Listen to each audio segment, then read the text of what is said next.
This week's parsha is Parsha Yitro, and this Torah is based on a shiur I heard from Rav Bernstein. It says 2016 shiur. I'll post it below. So in the very first pasuk of this parsha, it says, "Vayishma Yitro chahen Midian choten Moshe et kol asher asa Elohim leMoshe u'Yisrael amo ki yotzi Hashem et Yisrael miMitzrayim." So Yitro, the minister of Midian, the father-in-law of Moses, heard everything that God did to Moses and to Israel, his people, that Hashem had taken Israel out of Egypt. Okay. And so we see again Yitro's historic journey. He comes to join the Jewish people. Says Rashi, "Vayishma Yitro," right? Yitro heard. Mashmo Shama Veba. What did Yitro hear that caused him to come? Kriyat Yamsuf u'Milchemet Amalek.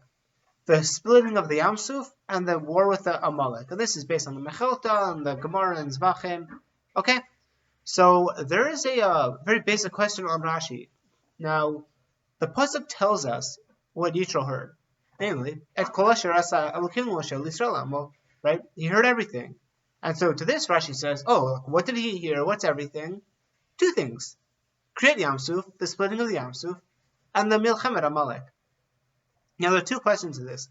First, why is Rashi isolating everything to these specific two instances? And second, why is Rashi answering a question that doesn't even need to be answered? What did Yitro hear? He heard everything. The pasuk tells us. So what prompts Rashi's question? And moreover, why is Rashi leaving out the 10 makot? That's not nothing. God changed the laws of nature in striking the Egyptians for an entire year.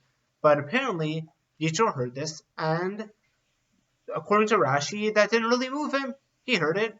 Didn't really move him. He hears about the Kriyat Yamsuf and the Milchemet Amalek. Oh, that prompts him to come. So, why? Well, what's behind this Rashi?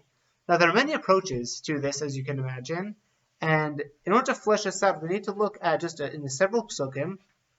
Pasuk Chet, right? Chapter 18, verse 8 says, "Vaysaper Moshe lechotnu et kol asher asa Hashem leFaro l'Mitzrayim alodot Yisrael et kol etla Hashem et tzaltam b'derech v'yatzilim Hashem." And so, what's the response? Right? Moshe tells his father-in-law everything that Hashem had done to Pharaoh in Egypt for Israel's sake. What's Yitro's reaction? Vayichad Yitro, like Yitro rejoices, he's delighted to hear this, says, "Baruch Hashem, that's amazing." And how do we understand this pasuk? We just learned the very first pasuk in this week's parsha says, Yitro heard everything. Moshe's telling him the story of Egypt, and he's like, "Wow, that's amazing." But we thought he already heard this. So how do we make Seder in these psukim? Now, the Aruch HaShulchan steps in and explains. The Aruch HaShulchan, that's the name of his work. He lived about 150 years ago. He had a number of drashas, and this is what Rav Bernstein is basing his words on. Now, it is possible to understand that a person could hear the entire experience of the Jewish people in Mitzrayim, right, all the miracles, all the makkahs, and still not be moved to join the Jewish people. And so we understand when Rashi asks the question, like about Yitro hearing, it's not about what did Yitro hear. Rather, Mashmu Shama Veba. What did Yitro hear that caused him to come and join the Jewish people? That's what it is. The question is on the Veba. Why did Yitro respond? And the reason why we ask is because everybody heard. Shemu Ami your cousin. Everyone knew about this. So the pasuk says Yitro heard. It means that he heard it in a way that nobody else heard it. Namely, he heard and he reacted and he came to join the Jewish people. So that's what Rashi's asking. He wants to know, what did Yitro react to make him come? Now, the pasuk says everything. Well, clearly that can't be true because there is an entire year of the makkahs, but that doesn't prompt him. Now, why is that? Because really, the makkahs that happen in Egypt could be explained in two different ways, or they could be viewed in two different ways. They can either be viewed as in a negative sense, that is to say, it was coming to punish the Egyptians, or it was coming from the positive sense. It was coming to save the Bnei Israel, and just the side effect is that the Egyptians need to be punished. Now, it is possible to understand that what happened in Mitzrayim was not indicative of the specialness of the Jewish people. It could just be, again, God was displeased with Mitzrayim, and therefore He punished them. This is something that we need to understand again. What is the focus of God's miracles in Egypt? Who is at the center of gravity? Is it the Jewish people or is it Mitzrayim? Because again, we've seen a similar instance. That is to say, when God goes and punishes people, right? Like Sodom and Gomorrah.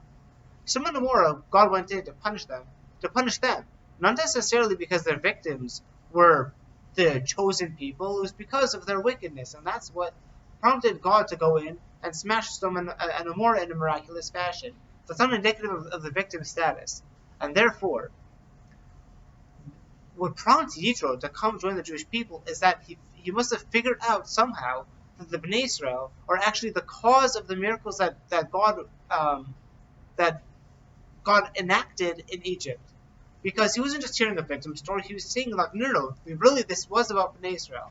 And that's what Rashi wants to know. What is it that made Yitro understand this? And we could again glean this from the Pesukim. Let's look at the very first Pasuk. V'yishma Yitro chod mi'tianu chotem Moshe et kol asher asa Elokim leMoshe v'Yisrael amo. That's a very specific orientation. It's what God did for Moshe and the Jewish people. It's not what God did to the Mitzrayim. It specifically Yitro was prompted because it was done for Moshe and the Jewish people. That's what got him to come. But now our question is, how did Yitro know that? How did Yitro know that the miracles in Egypt were actually for the Jewish people? What lets him know? And that's the question that Rashi is answering. What made Yitro understand that these miracles were being done for the Jewish people was actually the splitting of the Yam Suf and the war with Amalek. And the reason why is because once the Jewish people have left Mitzrayim and they're at the Yam Suf, God split the sea as a chesed for the Jewish people. That wasn't to punish the Egyptians. That had nothing to do with the Egyptians, at least not at first.